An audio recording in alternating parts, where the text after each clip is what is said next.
Good morning student. Lesson number 23 पढ़ रहे थे अपन मानव का श्वसन तंत्र। और स्टूडेंट मानव के श्वसन तंत्र में हमने श्वसन की क्रियाविधि नोट कर लिया था। श्वसन की क्रियाविधि तक का पाठ हमने यहाँ पे रीड कर लिया था, पढ़ लिया था उसको। और श्वसन की क्रियाविधि के बाद अब हम पढ़ रहे हैं श्वसन संबंधी आयतन। ठीक है, अरे वो श्वसन संबंधी आयतन क्या है? 4 प्रकार के यहाँ पर हमारे पास श्वसन संबंधी आयतन है। मतलब श्वसन से संबंधित कुछ माप होती है जो कि हमारी बॉडी में दी जाती है। देखो, सबसे पहले है ज्वारीय आयतन। ज्वारीय आयतन मतलब टाइडल वॉल्यूम, इसको हम बोलते हैं टीवी। इसको हम टीवी से डिफाइन करते हैं। ज्वारीय आयतन क्या होता है, समझना आप इस चीज को। ज्वारीय आयतन है सामान्य श्वसन के समय जब हम नॉर्मल अवस्था में होते हैं, श्वसन क्रिया करते हैं, मतलब श्वास को लेना और श्वास को निकालना। लास्ट जो वीडियो था उसमें हमने पढ़ा था कि निःश्वसन क्या होता है। निःश्वसन वह क्रिया होती है जिसमें अपन ऑक्सीजन को ग्रहण करते हैं, और उच्छ्वसन वह क्रिया होती है जिसमें अपन कार्बन डाइऑक्साइड को बाहर निकालते हैं। तो ज्वारीय आयतन क्या होता है कि सामान्य श्वसन के समय एक निःश्वसन, मतलब निःश्वसन के अंतर्गत शरीर के फेफड़ों में ली गई वायु की मात्रा और उच्छ्वसन के दौरान फेफड़ों से निकाली गई वायु की मात्रा वो क्या कहलाती है? ज्वारीय आयतन। समझ में आपको?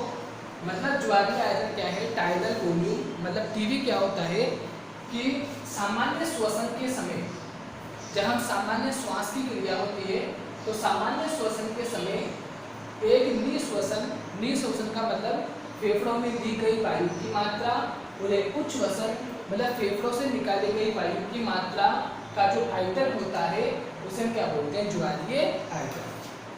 ठीक है, प्रति श्वास ज्वारीय आयतन का माप होता है 500 ml। मतलब एक श्वास में हम 500 ml वायु अंदर ले सकते हैं और 500 ml वायु हम बाहर निकाल सकते हैं। तो ये जो आयतन है ये कहलाता है ज्वारीय आयतन। नंबर 2 जो आयतन है वो है निःश्वसन आरक्षित आयतन। निःश्वसन मतलब इंस्पायरेटरी। निःश्वसन का मतलब इंस्पायरेटरी, आरक्षित मतलब रिजर्व, V का मतलब वॉल्यूम। तो दूसरा आयतन है पास निःश्वसन आरक्षित आयतन, इंस्पायरेटरी रिजर्व वॉल्यूम, इसको हम बोलते हैं शॉर्ट में IRV। अब देखो बेटा, निःश्वसन आरक्षित आयतन क्या होता है? वायु आयतन की वह अतिरिक्त मात्रा जो एक व्यक्ति बलपूर्वक ले सकता है।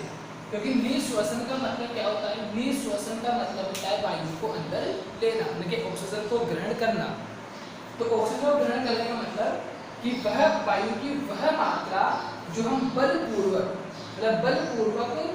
ऑक्सीजन को अंदर लेना, उसे हम क्या बोलते हैं? निःश्वसन आरक्षित आयतन करते हैं। तो इसकी माप होती है 2500 ml से 3000 ml।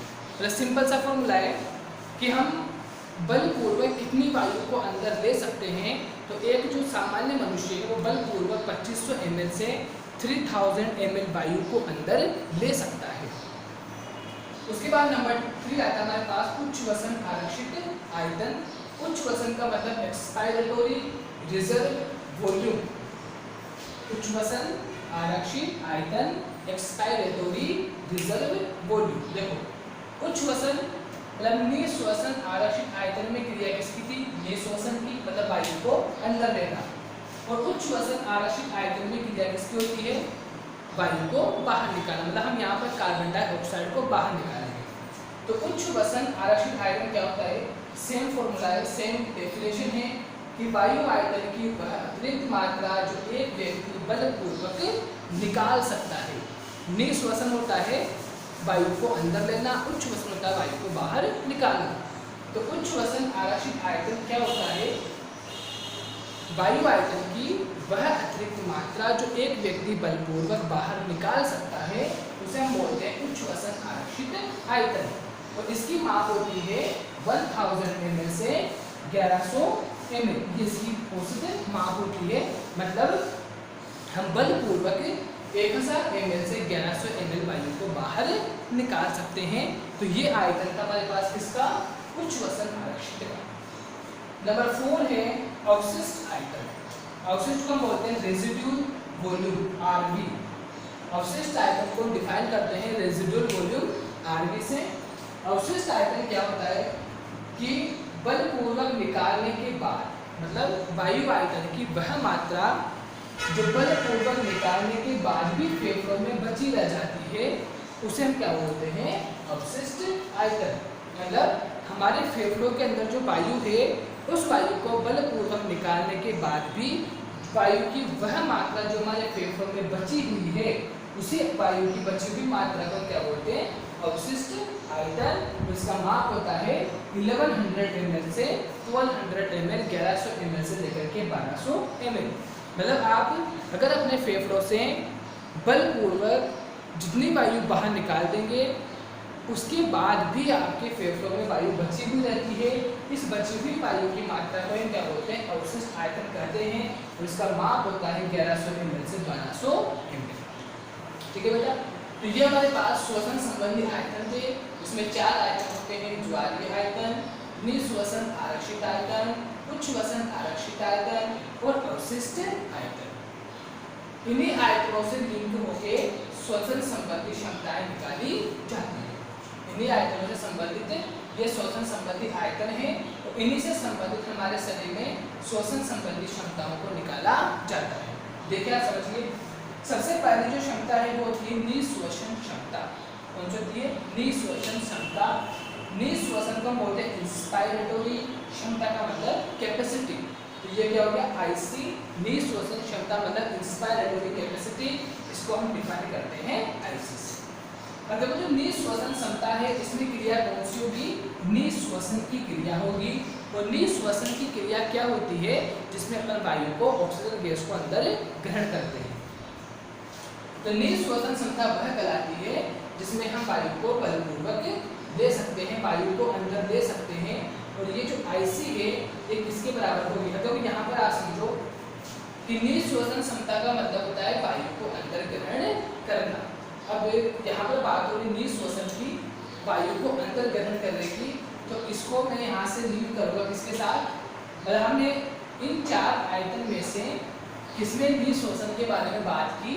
मतलब इन 4 आयतनों में से हमने ऐसे कौन से आयतन हैं जिसमें हम निःश्वसन के बारे में बात कर रहे हैं, मतलब वायु को अंदर लेने के बारे में बात कर रहे हैं। देखो, एक तो है टाइडल वॉल्यूम।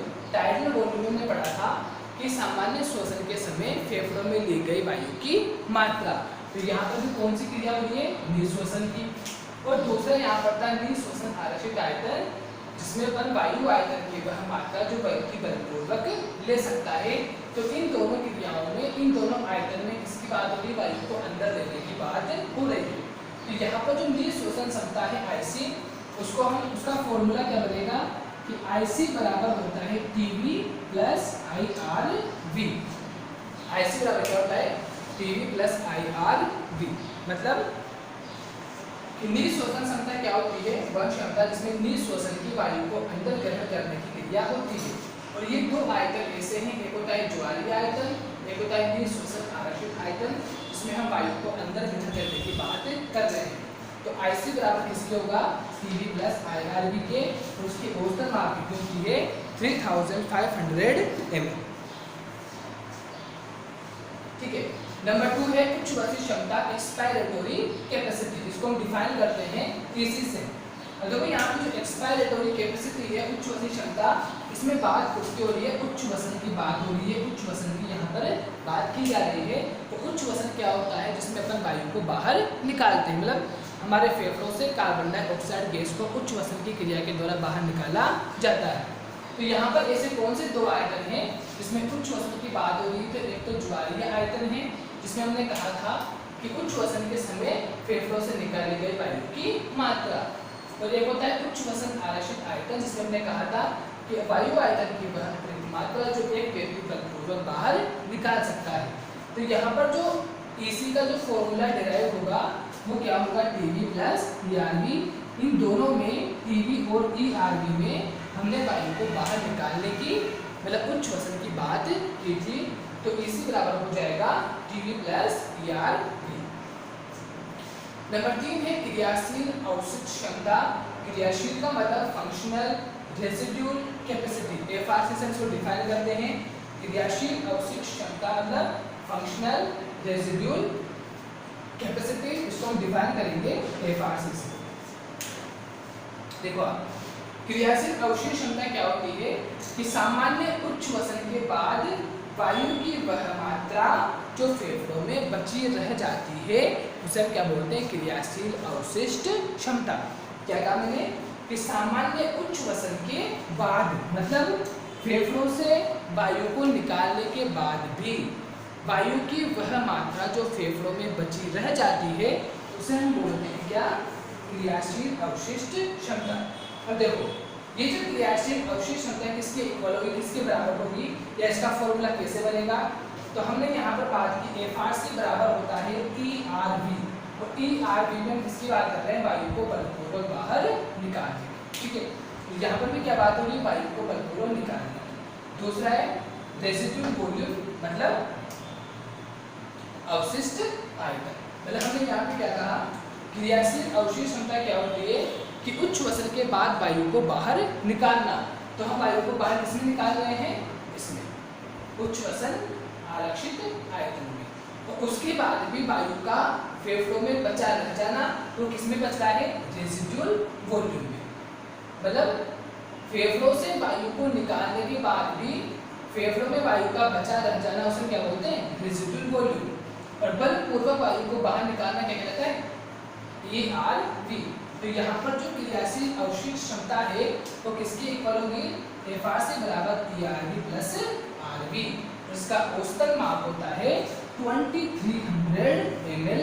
मतलब कि वायु को हमारे फेफड़ों से बाहर निकालने के बाद भी 2300 ml वायु हमारे फेफड़ों में बची रह जाती है, वो क्या कहलाती है, वो कहलाती है क्रियाशील अवशिष्ट क्षमता, फंक्शनल रेसिड्यूल कैपेसिटी। नंबर 4 है वाइटल कैपेसिटी। इसको हम डिफाइन करते हैं डीसी से, वाइटल कैपेसिटी। देखो वाइटल कैपेसिटी क्या होती है कि फेफड़ों में अधिकतम भरी गई तथा अधिकतम निकाली गई वायु। वाइटल कैपेसिटी क्या होती है, फेफड़ों में अधिकतम भरी गई, मतलब बलपूर्वक भरी गई और बलपूर्वक निकाली गई वायु, वो क्या कहलाती है, वाइटल कैपेसिटी या जैव क्षमता। और देखो यहाँ पे अगर इसके फॉर्मूले की बात करें तो VC बराबर क्या होगा, VC बराबर क्या होता है, IRV। और IRV में हमने किसकी बात की कि फेफड़ों से वायु को बलपूर्वक बाहर निकालना। और ERV में हम किसकी बात कर रहे हैं, मतलब IRV में हमने किसकी बात की थी, फेफड़ों में वायु को बलपूर्वक लेना। और ERV में हम किसकी बात कर रहे हैं, फेफड़ों से वायु को बलपूर्वक निकालना, ठीक है। तो जैव क्षमता क्या होती है कि फेफड़ों में अधिकतम भरी गई और अधिकतम निकाली गई वायु। तो मतलब VC बराबर क्या होगा, IRV प्लस TV। यहाँ पर TV को भी ऐड करना पड़ेगा, क्योंकि TV क्या होता है कि सामान्य शोषण के समय फेफड़ों में ली गई वायु और फेफड़ों से निकाली गई वायु। तो यहाँ पर भी फेफड़ों में अधिकतम भरी गई और अधिकतम निकाली गई वायु की बात की जा रही है। तो VC बराबर क्या हो जाएगी, IRV plus TV plus ERV। IRV का मतलब बलपूर्वक वायु को अंदर ग्रहण करना, ERV का मतलब बलपूर्वक वायु को बाहर निकालना। तो इसकी औसतन माप कितनी होती है, 4600 ml। नंबर 5 है फेफड़ों की कुल क्षमता, टोटल लंग्स कैपेसिटी। फेफड़ों को क्या बोलते हैं, लंग्स भी बोलते हैं। तो फेफड़ों की कुल क्षमता मतलब क्या होता है, टोटल लंग्स कैपेसिटी TLC। देखो ये क्या होता है, अधिकतम प्रयास के बाद फेफड़ों में भरी जा सकने वाली वायु की अधिकतम मात्रा। क्या होता है TLC, कि अधिकतम प्रयास के बाद फेफड़ों में भरी जा सकने वाली वायु की अधिकतम मात्रा वो क्या कहलाती है, वो कहलाती है TLC। और देखो TLC बराबर होता है VC। VC क्या होता है, अगर वो VC का अध्ययन, VC में हमने क्या पढ़ा था कि फेफड़ों में अधिकतम भरी गई और अधिकतम निकाली गई वायु। और RV क्या होता है, रेसिड्यूल वॉल्यूम, मतलब फेफड़ों में बची हुई वायु। तो इन दोनों का जो योग है वो किसके बराबर होगा, TLC के। क्योंकि TLC में हम इसकी बात कर रहे हैं कि फेफड़ों में भरी जा सकने वाली वायु की अधिकतम मात्रा क्या कहलाती है, टोटल लंग्स कैपेसिटी। तो VC प्लस RV ये बराबर किसके, ये इनका जो योग है वो बराबर किसके होगा, TLC के। VC क्या होता है, फेफड़ों में अधिकतम भरी गई अधिकतम निकाली गई वायु तो आरबी क्या होता है, बलपूर्वक फेफड़ों में भरी जाने वाली, मतलब बलपूर्वक निकालने के बाद भी फेफड़ों में बची हुई वायु, उसे हम क्या बोलते हैं, आरबी। तो टीएलसी बराबर क्या होगा, बीसी प्लस आरबी, उसका भाग कितना होता है 5800 ml। तो बच्चों ये था हमारे पास, यहाँ तक जो था श्वसन की क्रियाविधि, ये हमने लास्ट में पढ़ लिया था। यहाँ तक के नोट्स आपके पास अवेलेबल है, आपके नोटबुक में हो रखे हैं। ये जो आज हमने जो पढ़ा है श्वसन संबंधी आयतन और श्वसन संबंधी क्षमताएं, श्वसन संबंधी आयतन और श्वसन संबंधी क्षमताएं, इनकी नोट्स आपको अवेलेबल करवा दी जाएगी, पीडीएफ अवेलेबल करवा दी जाएगी। उस पीडीएफ में से ही आपको अपनी नोटबुक में ये नोट्स जो है तैयार करने हैं, ठीक है। इसके बाद जो हमारे इस चैप्टर में बचा हुआ है, वह बचा रह गया हमारे पास श्वसन संबंधी रोग, उसके बारे में हम नेक्स्ट वीडियो में पढ़ेंगे। तो आप इसकी जो नोट्स हैं, पीडीएफ है, उनको अपनी कॉपी में नोट करेंगे, वो आपको ग्रुप में जो वीडियो है व्हाट्सएप पे भेज दिया जाएगा। और अगर आपको ये वीडियो समझ में नहीं आया तो 1 से 2 बार आप इसको प्लीज़ देखिए, चैनल को लाइक कीजिए, सब्सक्राइब कीजिए। ओके, थैंक यू, धन्यवाद।